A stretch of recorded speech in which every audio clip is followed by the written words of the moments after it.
Halo kawan-kawan, kembali lagi di channel Materi ASN, channel khusus membahas soal-soal P3K. Untuk video kali ini, kita akan membahas soal-soal P3K Pranata Hubungan Masyarakat, khususnya formasi Pranata Ahli Pertama Hubungan Masyarakat. Tentunya, soal-soal yang akan dibahas kali ini sesuai daftar materi pokok soal seleksi kompetensi teknis P3K 2023 PAN RB nomor B-25-M.SM.01.00/2023. Jadi, kalian nggak perlu ragu-ragu. Untuk kalian yang belum ujian dan sampai hari ini masih kebingungan dalam hal penunjang belajar untuk persiapan ujian, kami mau beri rekomendasi buku yang menurut kami sangat membantu dan worth it untuk menunjang persiapan kalian dalam ujian nanti.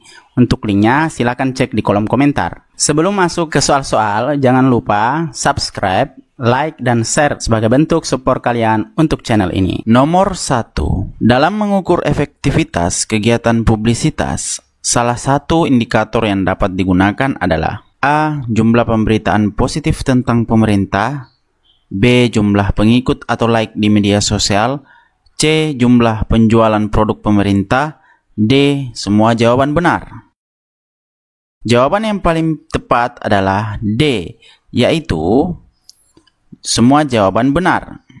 Indikator yang dapat digunakan untuk mengukur efektivitas kegiatan publisitas antara lain jumlah pemberitaan positif tentang pemerintah, jumlah pengikut atau like di media sosial, dan jumlah penjualan produk pemerintah.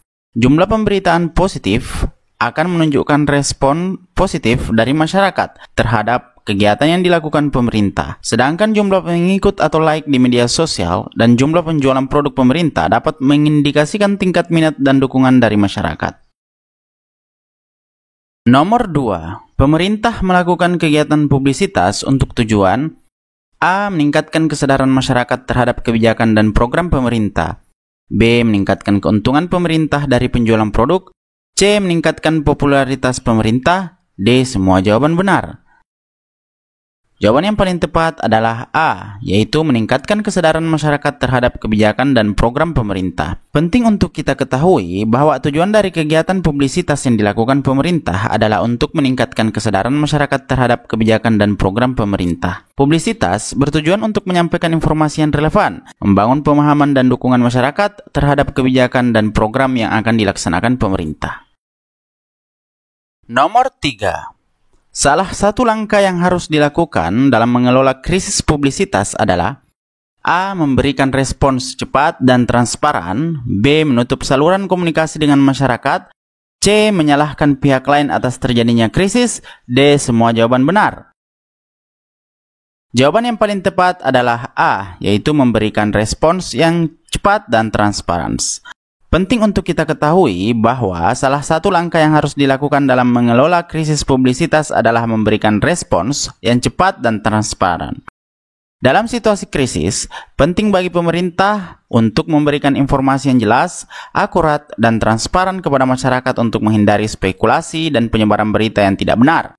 Respons yang cepat dan transparan akan membantu membangun kepercayaan masyarakat. Nomor 4. Salah satu tujuan publisitas dalam pemerintahan adalah A. Meningkatkan keterlibatan masyarakat dalam pengambilan keputusan, B. Meningkatkan pendapatan pemerintah dari pajak, C. Meningkatkan popularitas politik pemerintah, D. Semua jawaban benar. Jawaban yang paling tepat adalah A, yaitu meningkatkan keterlibatan masyarakat dalam pengambilan keputusan. Penting untuk kita ketahui bahwa salah satu tujuan publisitas dalam pemerintahan adalah meningkatkan keterlibatan masyarakat dalam pengambilan keputusan. Publisitas bertujuan untuk menyampaikan informasi kepada masyarakat agar mereka dapat terlibat secara aktif dalam proses pengambilan keputusan, baik dalam hal kebijakan maupun program pemerintah. Ini akan menciptakan kedekatan antara pemerintah dan masyarakat. Nomor 5. Salah satu keuntungan menggunakan media sosial dalam kegiatan publisitas adalah A. Dapat menjangkau audiens yang lebih luas, B. Biaya yang rendah dibandingkan media tradisional, C. Interaksi langsung dengan masyarakat, D. Semua jawaban benar. Jawaban yang paling tepat adalah D, yaitu semua jawaban benar. Perlu diingat bahwa menggunakan media sosial sebagai salah satu strategi publisitas memiliki beberapa keuntungan. Antara lain dapat menjangkau audiens yang lebih luas.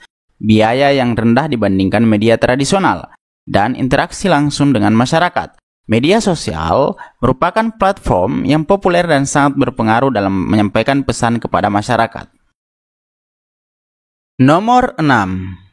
Perhatikan poin-poin berikut. 1. Komunikasi massa dialamatkan kepada sejumlah populasi dari berbagai kelompok. 2. Adanya alat-alat khusus untuk menyampaikan komunikasi. 3. Adanya unsur keserempakan penerimaan pesan oleh komunikan. Pertanyaannya, beberapa ciri dari komunikasi massa yang dikemukakan oleh Fredson adalah A.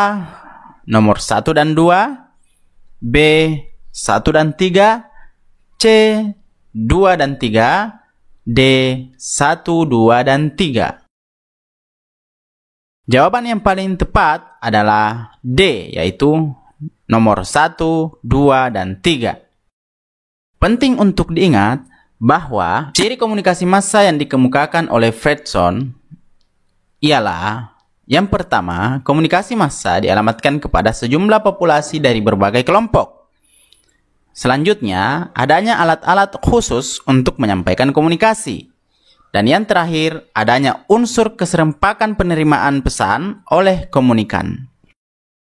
Nomor 7. Salah satu kegiatan Pranata Humas adalah melakukan liputan kegiatan instansi. Saat mewawancarai narasumber, angle kamera yang lazim digunakan adalah A.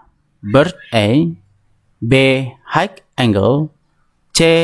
Strike angle, D. Frog A. Jawaban yang paling tepat adalah C, yaitu strike angle.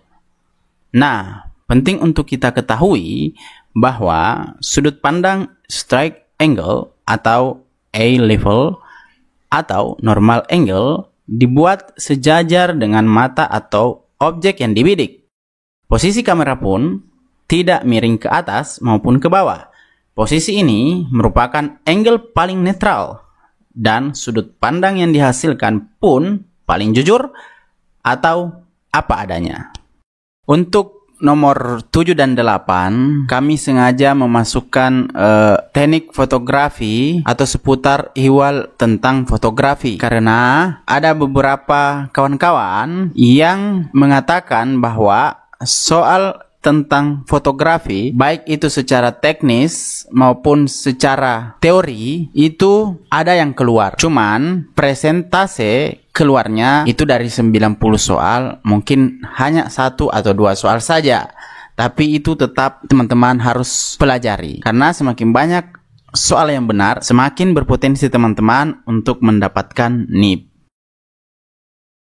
Nomor 8. Semakin tinggi ISO yang digunakan akan mengakibatkan A. Kepekaan kamera terhadap cahaya semakin besar atau peka. B. Kepekaan kamera terhadap cahaya kurang. C. Semakin membutuhkan lampu blitz. D. Foto yang dihasilkan menjadi terlalu gelap. Jawaban yang paling tepat adalah A, yaitu kepekaan kamera terhadap cahaya semakin besar atau semakin peka. Penting untuk diketahui bahwa ISO atau ISO atau sering kita sebut dengan ISO atau ISO merupakan pengaturan untuk menentukan tinggi rendahnya cahaya yang diinginkan pada hasil foto. Dengan kata lain, ISO mempengaruhi sensitivitas sensor kamera terhadap cahaya. Semakin tinggi ISO yang digunakan, maka sensor akan semakin sensitif atau peka, sehingga kamera akan mampu menangkap gambar dengan lebih cerah atau lebih terang. Kalau teman-teman pernah lihat foto yang tanpa menggunakan blitz, tapi hasil fotonya itu kayak silau sampai objeknya tidak kelihatan, itu berarti diambil pada siang hari atau diambil pada ruangan yang terang cahayanya, terus ISO dari kameranya itu juga di atas 1000-an. Nomor 9. Berikut yang bukan merupakan manfaat cyber public relations adalah A. Real time, B. Interaktif, C. Delayed feedback. D. Multimedia. Jawaban yang paling tepat adalah C, yaitu delayed feedback. Nah, perlu diingat bahwa manfaat cyber public relations itu ada 6. Yang pertama, yaitu real time, yaitu aktivitas komunikasi bisa dilakukan dengan cepat. Yang kedua, komunikasi konstan, yaitu cyber public relations menggunakan internet dan internet dapat diibaratkan sebagai sekretaris yang tidak pernah tidur selama 24 jam dan dengan potensi target publik seluruh dunia. Yang ketiga, interaktif, yaitu penggunaan cyber public relations memungkinkan terjadinya komunikasi dua arah karena publik bisa memberikan feedback secara langsung dan cepat. Selanjutnya, no boundaries. Nah, yaitu tidak akan ada batasan komunikasi dalam cyber public relations, sehingga bisa terhubung kemana saja selama ada jaringan internet. Nah, selanjutnya, yaitu multimedia, yaitu cyber public relations dapat menyajikan informasi kepada publik dengan menggabungkan berbagai media seperti tulisan atau skrip, gambar atau grafis, dan suara atau audio, bahkan audio visual seperti film, video panjang, video pendek dalam satu kesatuan. Dan yang terakhir ialah ekonomis, yaitu komunikasi menggunakan internet untuk menjangkau publik yang luas lebih murah daripada media konvensional. Nomor 10. Istilah word of mouth lebih banyak digunakan dalam kajian A. Komunikasi budaya, B. Komunikasi interpersonal, C. Komunikasi kelompok, D. Komunikasi pemasaran. Jawaban yang paling tepat adalah D, yaitu komunikasi pemasaran. Menurut Kotler dan Keller, word of mouth adalah kegiatan pemasaran melalui perantara orang ke orang, baik secara lisan, tulisan, maupun lewat alat komunikasi elektronik yang terhubung internet yang didasari oleh pengalaman atas produk atau jasa. Sekian pembahasan soal-soal untuk video kali ini. Sekali lagi jangan lupa subscribe, like, and share. Semoga bermanfaat. Thanks for watching.